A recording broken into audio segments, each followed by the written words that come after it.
Welcome back, Dr. Sullivan, and congratulate you on being named one of Time Magazine's 100 most influential people. That's a very nice article and some very nice words from Senator Glenn.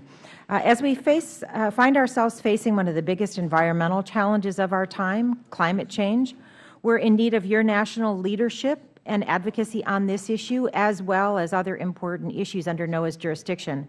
I thank you very much for being here, and I'm looking forward to today's discussion about NOAA's priorities.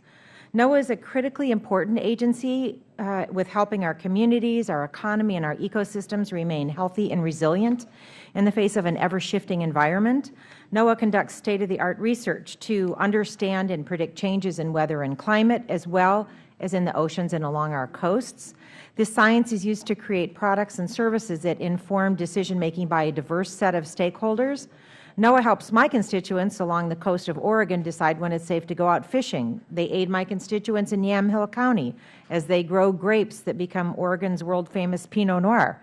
They assist people in Oregon and across the country in planning for and responding to extreme weather and climate events like heavy precipitation, flooding, and the devastating storms impacting the South and the Midwest. And NOAA helps all of our constituents in similar ways. I'm pleased that the President's budget request recognizes the importance of NOAA and gives the agency a prominent role in the administration's efforts to prepare the United States for the impacts of climate change. The budget makes critical investments in NOAA's observational infrastructure, which includes environmental satellites that not only serve as the foundation for our weather forecast, but also provide critical information about the opening of the Arctic Circle to maritime commerce and energy development. The proposed budget also recognizes that the demand for climate data and other information, especially at the regional level, is growing. It seeks to address this need for regional information and tools by expanding NIDIS, the National Integrated Drought Information System, to include, among other areas, the Pacific Northwest, by improving our understanding of ocean acidification, which will help the shellfish industry adapt and the fishing industry prepare, and by operationalizing ecological forecasting of harmful algal blooms that pose a threat to human health.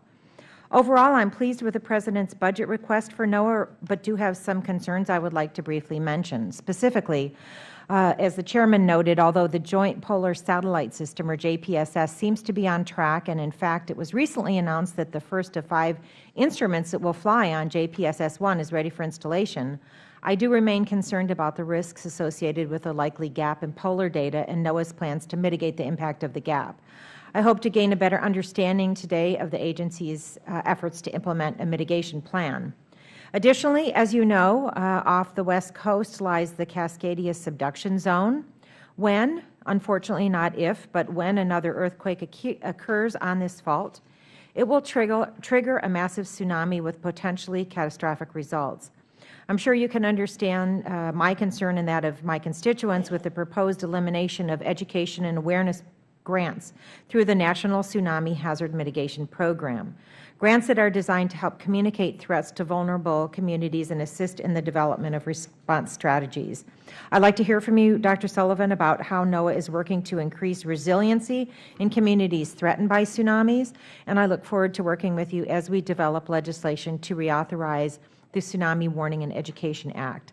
Mr. Chairman, thank you again for holding this hearing. I look forward to working with you and our colleagues to ensure that NOAA has the resources it needs to fulfill its critical mission to protect lives and property and to enable commerce through science, service, and stewardship. Dr. Sullivan, thank you again for being here and for your service to the nation. Mr. Chairman, thank you, and I yield back the balance of my time.